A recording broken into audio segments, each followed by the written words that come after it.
Jeez, this smile Toga has is really creepy. If a girl ever smiled like this, I would run for the hills.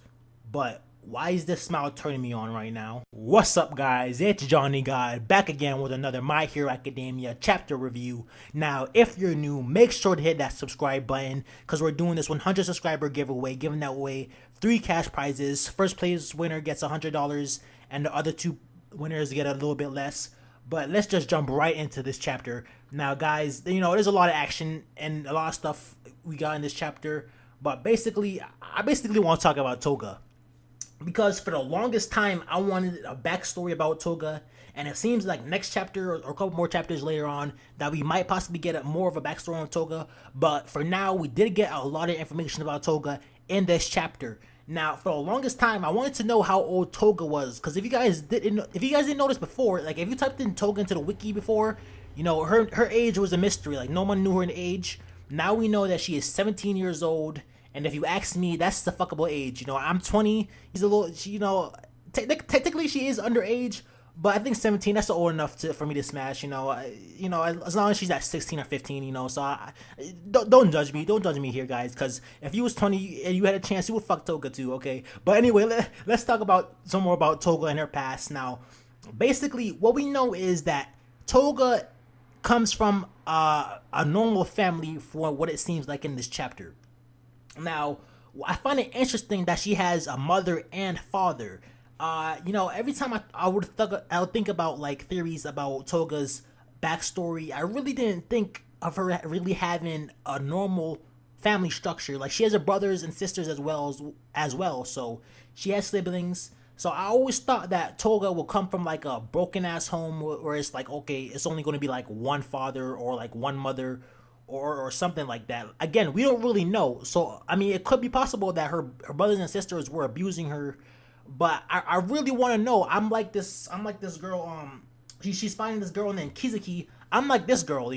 I feel like Kizuki basically resembles the fan base and is asking the questions like, "Damn, Toga, like how did you become a murderous, sexy murderous? Oh, like what happened? Like what happened to your backstory? Like were you abused? Are you just born crazy? Like what's going on with that?" And guys, and let's just talk about the action in this chapter. The action in this is really intense. Like this is the best action we've seen in a while, in my opinion personally, because Spinner is fighting off these fodder, and normally in anime, fodder they're just throwaways, guys. They're just throwaways. Like they're fodder. They're not major characters, so they're easily defeating. And basically Spinner's like, damn, like shit, like every one of these guys is they're packing a punch. Like these aren't just like some regular ass dudes with quirks. No, these guys, and the information that we got is basically that every member in the Quirk Liberation Army, they basically train. They're not just sitting around here playing Xbox, watching manga, watching anime, and jacking off. No, these guys are actually putting in work, training, and honing their quirks. Like these guys are getting ready for war, and that's what's scary about this. Like, and you guys, we have to remember, we guys have to remember too that there's 100,000 of these guys, and all of them are just trained up. They perfectly know how to use their quirks. That's scary to think about. And a lot of the members in the League of Villains, they're having their hands full.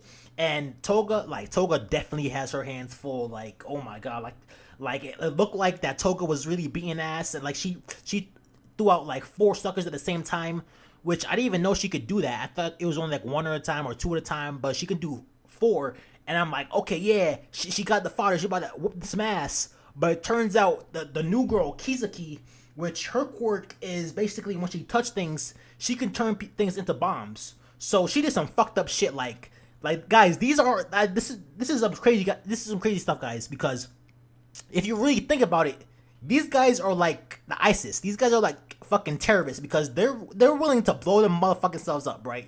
So basically, they allowed this girl Kizuki, which is a member of the Quirk Liberation Army, which is a top-ranking member of the Quirk Liberation Army. They basically allowed her to use her quirk on them, so to blow themselves up. So as soon as Toga uses her quirk to suck up the blood, basically the bomb, like they blow up. Like she starts to blow up from the inside, and she gets really fucked up from that.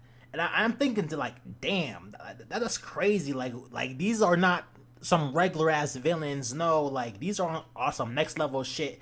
That's hardcore, guys. To the point where you're gonna let yourself get blown up for the sake of a cause. Like, like I don't know. This is like terrorism and some cult action going on, but it's scary to think about. Now, enough of Toga for now. I want to talk about the one of the high-ranking members of the Quirk Liberation Army, Kizuki, the girl I like to talk. I just talked about what her quirk is. I think that I noticed was it says her name when it was given her quirk ability, and it said Kizuki, and it was a liberation code Curious. Now, I guess every top member has a liberation code, and I guess they all represent different things. Like I guess it's like the seven deadly sins, something like that, where they all represent different things and stuff like that. I'm trying to think about another anime that does it like that. I mean, there's a lot. Like I just can't think of any right now. But that's interesting to see what the other codes are for the other Quirk Liberation members. Uh, Overall, this is just an awesome chapter, and I really enjoyed this backstory with Toga. Really enjoyed this action, and let me just talk about Toga's creepy ass smile. Like, oh my god, it's just so creepy. It's creepy and sexy at the same time. Like, how is this possible? I don't know how it's possible. But anyway, thanks for watching, guys. Johnny Yard out this bitch.